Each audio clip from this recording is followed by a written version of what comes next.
as an assistant principal. Greetings, I am Crystal Ugis. I am also in the proud Aldine, which is located in Houston, Texas, if you're not familiar with us. I have been in education 14 years, and I have done a lot of things, mostly in elementary. I've been a first grade, fourth grade teacher, testing coordinator, dyslexia teacher, the list goes on, instructional specialist. So we are just gonna share with you guys today just some best practices that we've done in our campuses, and we hope that you guys are able to pick something up and go forth in your campus. So we're going to start with this quote. Leadership is about making others better as a result of your presence and making sure the impact lasts in your absence. And so as we go through this presentation, you're going to see how this quote actually resonate with our presentation because of what we did. And the work that we did not necessarily impacted just our campus. So there's just a session overview. We want to make sure that we provide you guys as leaders, as administrators, with tools to add to your toolkit and impacting and building the capacity of your instructional leaders, your instructional specialists, then in return to build the capacity of your teachers, and of course what we all want at the end, student achievement. So I have a quick question before we move on. I want to poll the room. How many of you have instructional specialists that are on your campus and you were like they were a rock solid teacher and then something happened when they transitioned to instructional specialists? Only a few? Okay. Well, you may get there at one point if you don't already. So you will need these tools as you go throughout your careers. So our mission, we were charged, the way Aldine has, it's a mission leadership development, and so Aldine has grouped their assistant principals. And so our lovely SAS, our elementary campus are broken up into teams, and so our lovely SAS chose the individuals who were in the principal fellow group and aspire group. And so we were charged with leading the impact of building the capacity of our instructional specialists amongst 13 campuses. So not just the campus that we were at, but amongst 13 campuses in the field of ELA. So that was our charge, to build the capacity of instructional specialists amongst the 13 campuses that our assistant superintendent is over, right? And so it goes back to that quote, 13 campus. So we're not actually physically on that campus, so we had to come up and think about, well, how we're going to build their capacity. There was no boundaries, it was no guidelines, it was build the capacity of the ELA instructional specialists. And so we started with, we have to develop a plan. So our problem of practice was really simple, building the capacity of our teachers. Of the instructional specialists. So we had it's 13 campuses, but you have to realize each campus may have 2 or 3 instructional specialists, just depending on the grade level.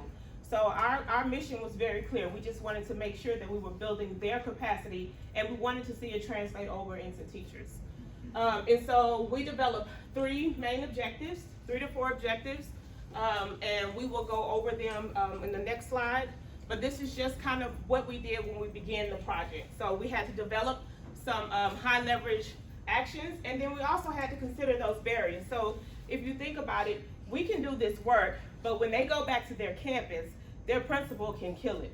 Their principal can pull them out of doing the work that we have, worked so hard. So we knew going in that those were some barriers, and so we had to think about that before we actually begin the work, and to make sure that we can address those barriers so that our work wasn't done in vain. And so we created a timeline, and we are just almost about through with it. Yes. So the first thing we did, our district has adopted new curriculum. Last year it was ELA, this year was math, so now we have new curriculum on our campuses. And so the big push in our district is lesson rehearsals. Just a poll, quick poll. How many in here on your campuses or within your district are even doing lesson rehearsals, know what lesson rehearsals are? Any, just want to get a quick poll. Okay. So that was a big initiative, a big push for our district. So we decided, let's keep the work going, right? So let's not take away from what our district is already doing. Let's keep the work going, but let's identify some things that's going to impact our 13 campuses. And so we started with lesson rehearsals.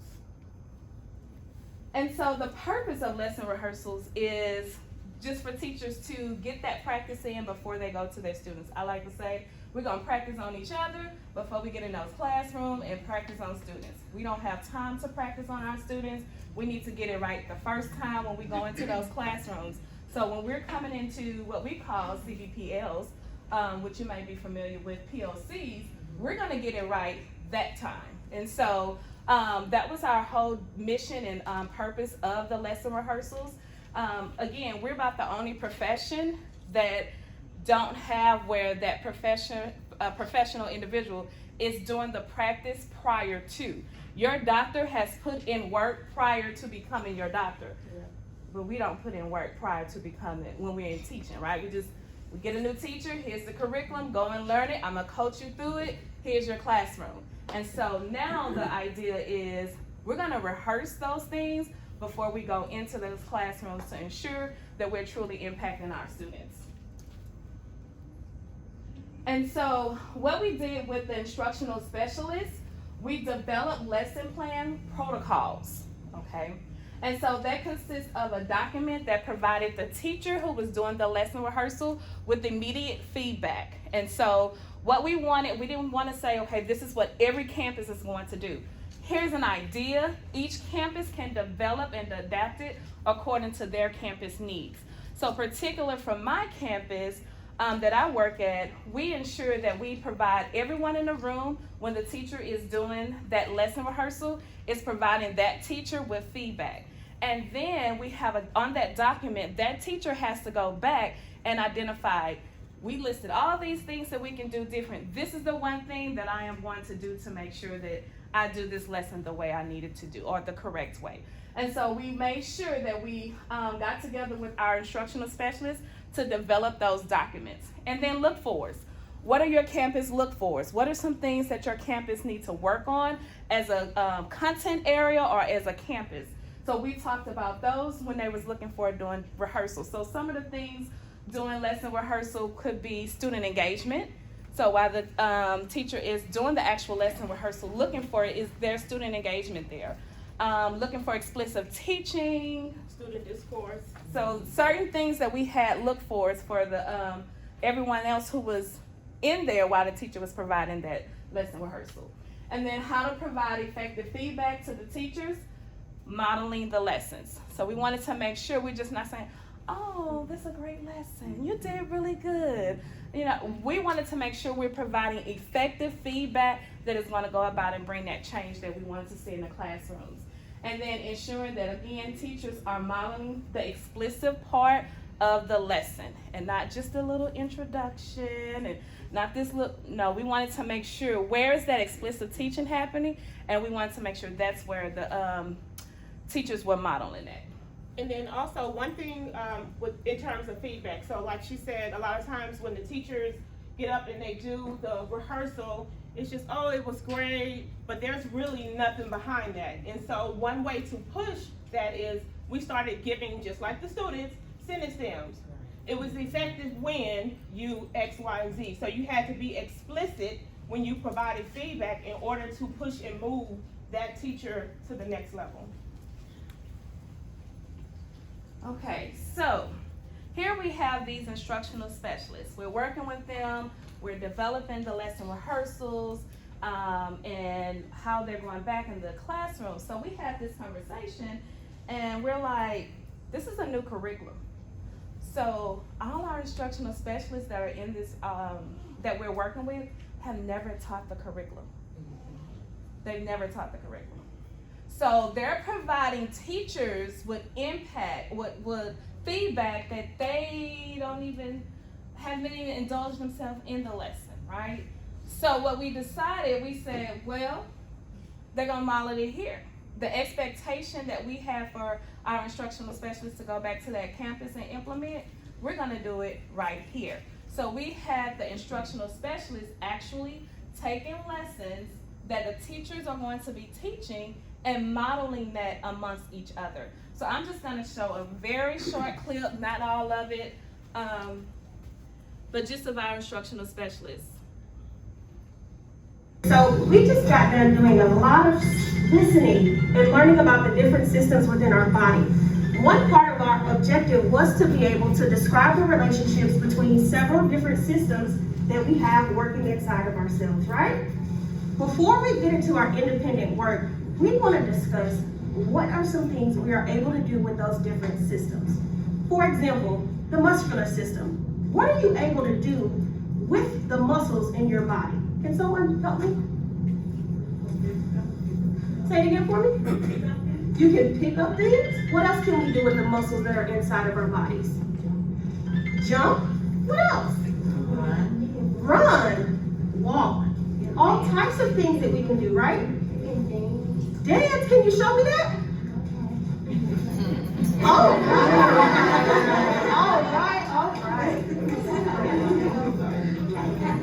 All right, guys, so we're going. So one thing you're going to, that you may have noticed that in this video, these are instructional specialists. They had anchor charts, they had visuals. So we want everything we expect to see in the classrooms and we expect our teachers to do. That was our purpose. We wanted our instructional specialists to do that as well. I think I can honestly say, and I know we have another assistant principal that's been kind of doing the work with us as well in here, can say this is probably one of our biggest sessions that we had with the instructional specialists, because now they actually were able to put themselves in the work and see, oh my gosh, I spent so long on this part of the lesson when we should have went to this. I mean, they were able to physically see that, and that's what we want our instructional specialists to do, because that's how they're going to better help our teachers. Are you taking questions now? No, but I can. I was just wondering, how often do you do this with your instructional specialists, and for how long of a time period do you have them with you? So that's a great question. So we started out, our goal was to meet with them once a month for half a day. So it was like 8 to 11:30. But we had the autonomy to do more just based on what they needed. And so if they were in the session and they said, hey, we want to do some more of this work, then we may have scheduled some outside things aside from that one Friday in the month. Thank you. So we just got done doing a lot of listening. So our next part, our next big rock was coaching matters. So we know that in order to move teachers, they have to be coached. And so we wanted to make sure that, again, in our campus, well, in our team, we use Get Better Faster. Anybody else use it? All right. Yay. And so we wanted to really just take some time, because just like everything else, if you're like us, we start something, but we don't really dig deep. And so people are coaching and they're doing things on the fly, but there's no rhyme or reason behind what I'm coaching you on as a teacher. So we wanted to make sure that we were really effective in that. So the first thing is we just number one, gave them the 4 components of effective coaching, which is, again, observe frequently and consistently, identify your key actions, and we had to teach them, you can't go in and try to coach on everything. Find your most effective part, really small, bite size, let's capitalize on that, and then we can move on to the next thing. We make sure that you give effective feedback. So a lot of times they go in there and they give feedback, but it comes from a place of, you're not doing this right, you should have did this, you should have did that. But we all know that we don't do well with criticism. So we have to make sure, especially if you have someone that's brand new to coaching, they don't know to do these things. So we have to make sure, just like for teachers, we have to be explicit when we're telling them what our expectations are for them to develop. And then make it happen. So you have to monitor, you have to go back and watch what you coached on. Like if we agreed to do this, I'm coming back. Because if the teacher doesn't think you're not coming back, then likelihood they're not going to continue the work. So you have to continuously be there. If I can interject, number one, you have to do it frequently and consistently, right? And so one thing we do and we tell them is like when you're doing these observations and you're noticing and it's happening in 5 and 6 and 7 different classes, that's now a trend. So that's now time for a targeted PD versus a coaching. So we really express that to our instructional specialists, like really thinking about, okay, if I'm doing this with this one teacher, but I'm noticing over here, and then I'm noticing over here, and I'm noticing, okay, now it's time for me to think about how can I do this as a PD, where I can hit the whole campus or the whole content area as a trend versus me coaching in directly into that teacher. So just a little nugget in making sure you identify, is this a campus trend, or is this just an individual teacher and what they need help with to better their practice? And the main thing too is you don't know if you're not in the class, and that's the real key. You know, with COVID and all of the absences, it's so easy for us to, hey, can you go cover this class? Hey, can you do that? But if they're doing those things, then they're not able to effectively coach and do the work that we really want them to do. So as principals, and I know it's hard, we have to be strategic in making sure that we are capitalizing by allowing them to do that. And sometimes the coverage is really, you know, it's bad these days, at least for us. But, you know, we have to try to find other alternatives so that we can coach the teachers. So again, these are some tools that we use from Get Better Faster. The first thing is the scope and sequence. Like, this is really the Bible of the Get Better Faster concept and coaching. And how many of you are familiar with the waterfall? Great, they read it. So if you're not, the waterfall is when I look at this scope and sequence, I'm gonna start at the very top. And as I go down, like a waterfall, if I get to a point where the teacher has not effectively done that, then I stop. I don't go and try to find something else at the bottom of the scope and sequence because it trickles down. So I have to make sure that they're solid up here before I can move. And it also goes from the management to the rigor side as well. So you can go on the rigor side and go down a little bit further, but again, you just have to make sure you know that. The other component that we use, that we trained our instructional specialists on is see it, name it, do it. How many of y'all are doing that? Okay. So the see it, name it, do it is basically a philosophy that, number one, the teacher has to be able to identify the gap. A lot of times what we find is as the coach, we go in and say, hey, you didn't do this, and as a result, X, Y, and Z happened. But if I, as a teacher, cannot identify that gap, then the likelihood of me changing my teaching practices is slim to none. So that was the first thing that we had to really get our coaches to understand, that you can't just sit up there and just talk to them. You can't continue. You have to make sure they can identify the gap. So that's the see it part. So you see the successes, you identify the gap, and then you name it. So what explicitly am I going to work on? And then what are the action steps that require me to do this? So believe it or not, you'll see a lot of coaching sessions. No one has a pen, they don't have a paper, we're just casually having a conversation. But how can I hold you accountable for what I expect you to do if you're not writing down these steps? So we're gonna collaborate together, create the action steps, and then I'm gonna come back and watch you do it. And then the last part is the do it portion. So it's see it, name it, do it. And so in the do it portion, I have to actually practice what we just created, because again, we don't want to practice on the children. I don't want you to go in front of the children and realize, oh my God, I didn't know this part, or I didn't get this part, or that wasn't the right piece. So we want to make sure that they have the opportunity to practice before they practice on the children. And a lot of times when we're providing that feedback, we miss the do it part. We get to see it and to name it and we're done. But we miss the actual do it part. We say, oh, I want you to go back and do this. And then especially when you have new teachers on your campus and we're using all this educational vocabulary and they're looking like, okay, and don't know anything that you're talking about, but you expect them to go back and do that. So the do it part actually allows you to model it as the coach what you expect the teacher to actually go and do. And sometimes, not sometimes, a lot of times we do. We miss that part.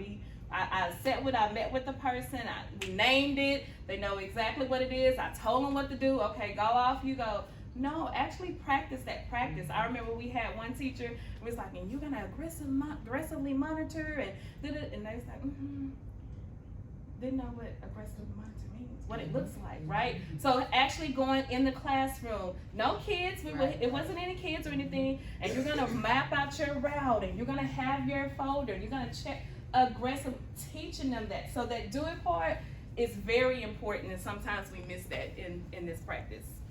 Also, when you have new instructional specialists, they don't really know how to coach, right? And so this framework gives them some places to start. Like if you notice this is what they need to do. These are some probing questions to ask. So you really want to make sure that they understand how to go through that. Additionally, if they're a new coach, they may not can do all 3 parts, effectively. So you want to make sure that they can clearly do the see it and the name it part before they move down to the do it. So sometimes their sessions, because it's supposed to take about 20 minutes a session, right? But the newer you are in doing this, it's taking 45 minutes, 55 minutes, an hour. Now the teacher mad because you just took a whole conference. I had a teacher come and she said, Miss O'Geese, is this coaching session? It's supposed to take an hour the whole time? Like I had things to do, y'all said 20 minutes. But it was a new coach. Right. So we have to make sure that we can coach them on how to be concise and do those first 2 parts. So one thing we charge the instructional specialists that we're working with on these 13 campuses is to go back. We've trained you on the coaching part. Go back and actually coach, but then record yourself. Record yourself giving that feedback to that teacher. And so again, I'm going to show just a little clip, because I know time. So just a little clip of a teacher, of a coach providing a teacher with feedback. And you see it's 20 minutes. Thank you for meeting with me today, Ms. Higgins, in regards to your observation Tuesday, January 11th. Our meeting today will focus on your goals, opportunities for improvement, your action steps, and our follow-up. If you have any questions or concerns, we can discuss them at the end of this meeting, okay? So I first want to talk about your goals and what we saw when we came inside your room. So when we came inside your room, we could see you were encouraging students, so you were saying like, good job, keep trying, you can do it. We really love that. You had a domain wall, which was up to date. So you had the key knowledge from the current unit, which is very good. You had your cup posted. You introduced the vocabulary, and I know sometimes, as teachers, we kind of start shying away from that in the second semester, but the fact that you're still doing the vocabulary is very good. And you presented examples to students. You referred to your anchor chart that you were using through the lesson, and you stick to the curriculum and you didn't water it down. So you were able to make sure that the content that the students were learning was on level. So this is an instructional specialist, and she's providing a teacher with feedback. And so you notice she's kind of looking at her computer. Well, one thing we do is we script it out. Yeah. What are you actually going to say to this teacher? How is it going? What are you going to ask? What key points you want to hit? So she's looking at her computer because that's where her script is. Just a little background. The teacher that she's providing feedback to is a resource teacher. So we don't just provide feedback to our core teachers, and no, this is a resource teacher that's getting that same coaching feedback that any other our teachers on our campuses will get, right? And so notice she talked about you didn't water down the curriculum because it's for everyone. Equal opportunity, right? And so that was her high points, is that she presented on grade level curriculum to her students who are not on grade level, who are receiving special education services. And so that was her highlight. So that's just a clip of the feedback that our instructional specialist was given to a teacher. And so we have them to record them so they can go back and reflect on, so they can see how they can improve their practice as they're impacting teachers. Thank you for meeting with me today, Ms. And if you notice, she had a whole bunch of glows. Yeah. Sometimes you go in and you're like, Lord, what am I gonna say was good? Look, she had a bunch. So then our next big area of focus that we were working with our instructional specialists was targeted PD. So we wanted to provide our instructional specialists targeted PD that can impact all, again, 13 campuses and not just our own campus. And so one thing that in this work, we have to know that we can't do everything, right? So in this particular portion, we wanted to make sure that we collaborated with our other peers. So a lot of these trainings worked really well for them. So we did Stem, structured conversations, academic language builders, how to integrate STAR into the curriculum. So the main point here is just to make sure that you don't have to do all of this work. You just have to know the right people, and you have to be specific in terms of what exactly do they need at this time. So we connected with the other assistant principals in our group, and they led the work, and we made sure as being part of the ELA that our instructional specialists were going back and implemented it in the classroom. And so one of the things that we do, especially in our team, we like to tweet. We tweet happy. So we want to like make sure that there's a quick turnaround time. So we just ask a lot of times when you're doing this work, make sure you tweet it out so that we can see. And that's how we kind of monitor a little bit what's going on the campuses and that people are actually putting in the work. And so next, a plan without actions is not a plan, it's a speech. And so we have planned and we've done all this work with them, but we now have to make sure that there's some action going into place behind what they're doing.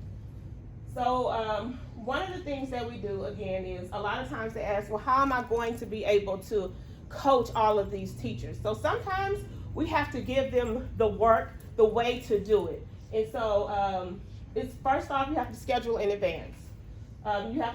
So we use approximate. So if I have 6 teachers and I need to meet with them 30 minutes at a time, then that's 3 hours. And so you always start with planning your actual conversation, the actual coaching pieces. You calendar that before you start going into do your observation. Then the next thing is you want to, again, 15 minutes per teacher. So when you schedule this, you need to actually calendar out. If I have 6 teachers, I'm gonna do 3 in this block of time, 3 in the next block of time, because again, a lot of times we're going into campuses and we don't really have a plan on how we're gonna do this work, but you have to sit down and actually plan before you begin to do the work. And then the third bullet is just to make sure that you observe in the most crucial portion of the lesson. So a lot of times what we tell the coaches is, you don't want the teachers to think this is an aha, I got you, but rather this is a collaborative piece. So just ask the teacher, what's the best time for me to come in? Because I really want to see you at your best. I can coach up to your best. I don't want to see you, if you're not doing everything that you need to do. So just tell me, what's the best time to come? And so you have to make sure that the coaches understand that. And another practice that we do is actually going in to do the observation when they're doing that lesson that they did that lesson rehearsal for. So they did a lesson rehearsal, so the instructional specialist know, okay, she did a lesson rehearsal for next Wednesday, so next Wednesday I am going to go. Now we gave her all this feedback, I'm going to go and actually see that work done inside with the kids, so that's now accountability from your lesson rehearsal, and then now they're able to do the observation and provide with coaching to help with that lesson. And so the takeaway from this portion is, if you notice, if I have 6 teachers and I go in and observe them for 15 minutes, and I also go in and meet with them for 30 minutes, that is 4.5 hours. So when they say I don't have the time to do it, you're telling me in a 40-hour work week, you can't craft out 4 hours and 30 minutes to get the work done. So when you give it to them in these terms, it makes it a little bit more doable, because now I just need to figure out how can I carve out 30 minutes here or 2 hours here, as opposed to just getting there and just trying to figure out how I'm gonna do it. when they go in to observe, one of the things that we do is make sure you know what you're going in for. Don't just go in with a blanket, like I'm trying to figure out what I'm gonna see. Like, be specific in terms of what am I going to look for. Make sure we tell them, have your scope and sequence in your hand, because that is going to help you as you're trying to determine what you're coaching on. And we also tell them to videotape. Videotaping the actual 15 minutes is the best thing you can do, because when you get ready to coach, now all I have to do is show you those parts that I'm really coaching you on. Like, I noticed when you did this. And it goes back to, again, tying in, see it, name it, and do it, because now I want you to see the gap based off what I'm showing you what you did. Because sometimes as teachers, we don't actually know what we're messed up on until we see it. It's a difference in up here doing it versus seeing it for yourself. And we also tell them, you know, let the teacher use the teacher's phone. Can I use your, like, I want you to know that this is to help you. So I'm not gonna do anything. This is to help you. You can use your phone, and I want you to go back and, because sometimes, you know, they're absent, like, oh, she coming in here with you. But especially me, I definitely, but they kind of used to me. They know Ms. Holmes gonna have that camera. She gonna pull out that tripod. She gonna start, you know, they know I'm gonna do Clearly. the extra with it. But even with the coaches and the teachers, like, hey, use that phone. That way they feel comfortable and they know, okay, this is not to, you know, I got you or anything. This is them having that practice and being reflective on their own practice. And then lastly, when they go in, we ask them, think about the best teacher when you're doing an observation, because that's gonna help you identify what you need to work with that particular teacher on. If I have in the forefront of my mind, hey, this is the best teacher, this is what the best teacher would do, then it's really clear and evident for you on what you're gonna work on. So we use the effective feedback cheat sheet. You want me to, let's see. It's the And it's name just of the yeah. when you're. It's just the form when you're providing that teacher with feedback. So where you're scripting out exactly what you're going to say and what you saw.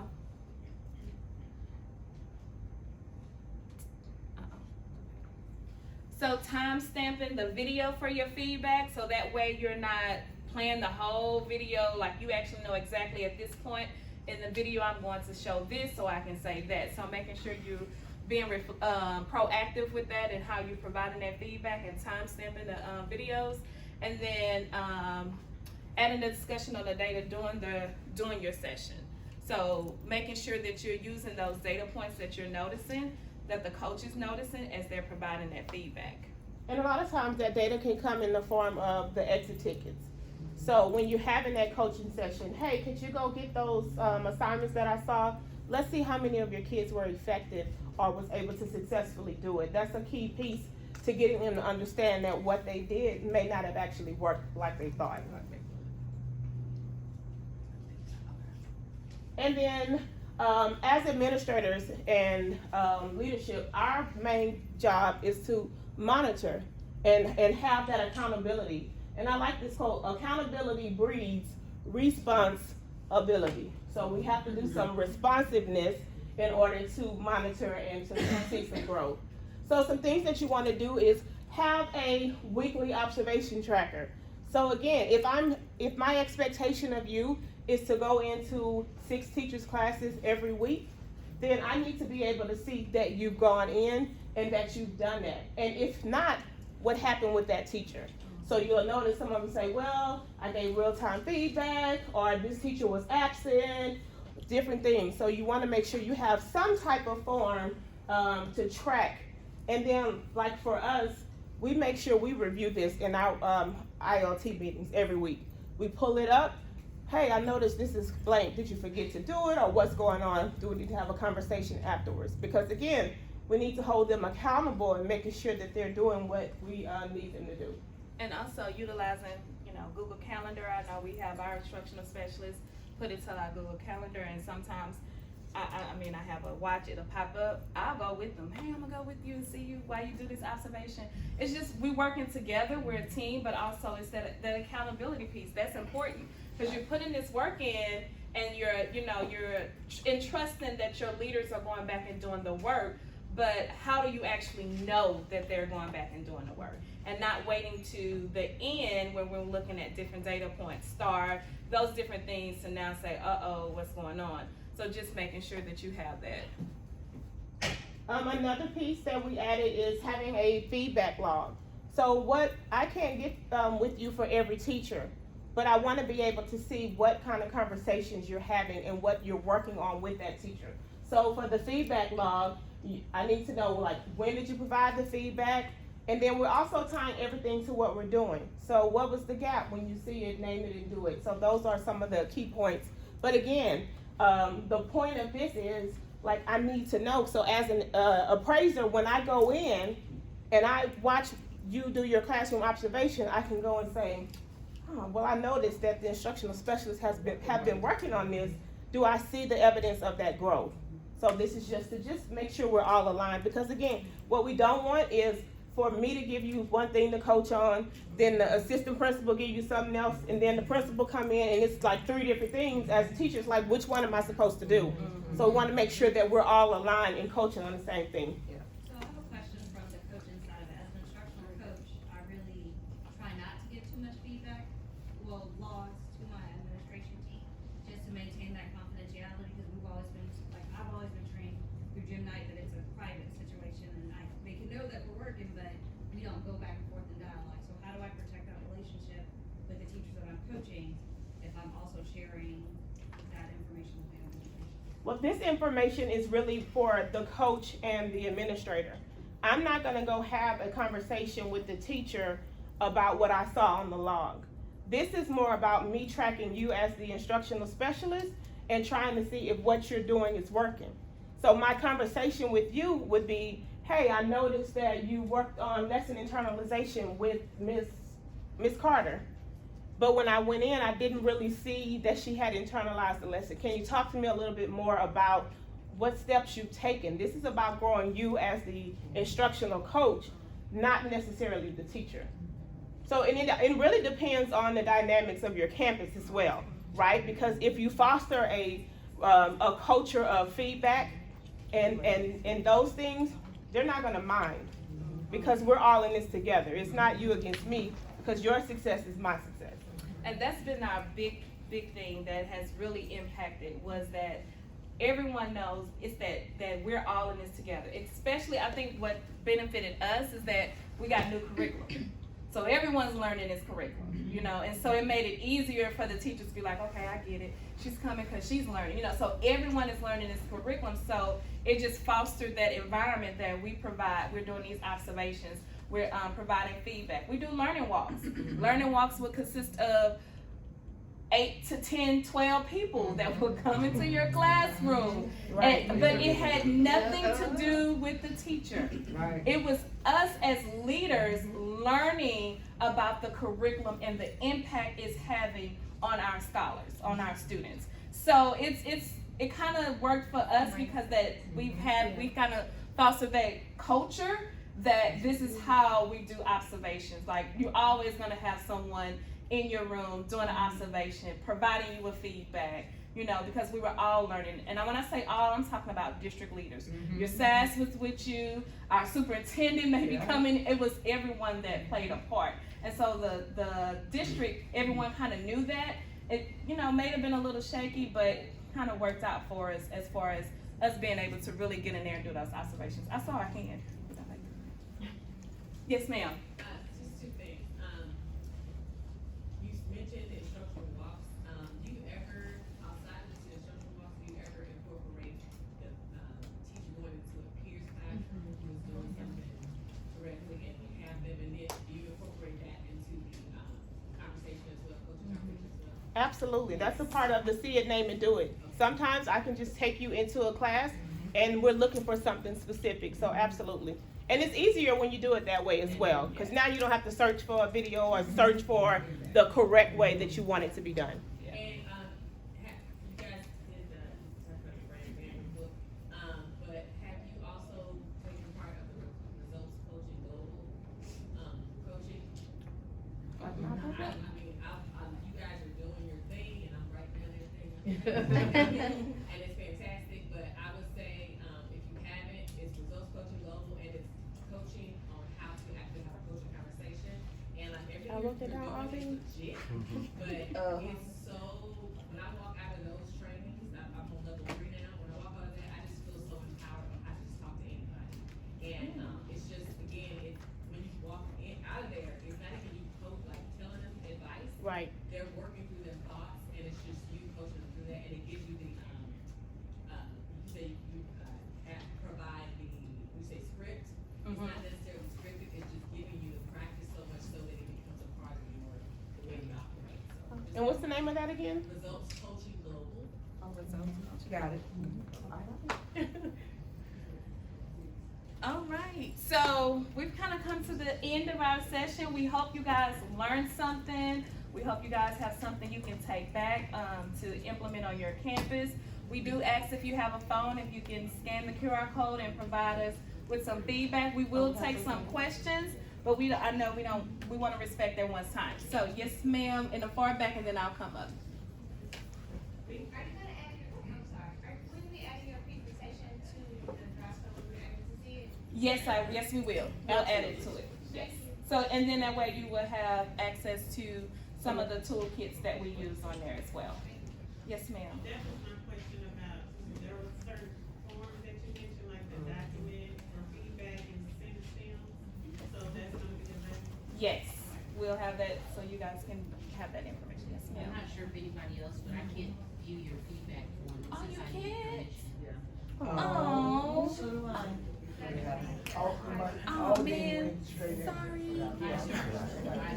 Oh, if you're in all then, you gotta change it from. I did.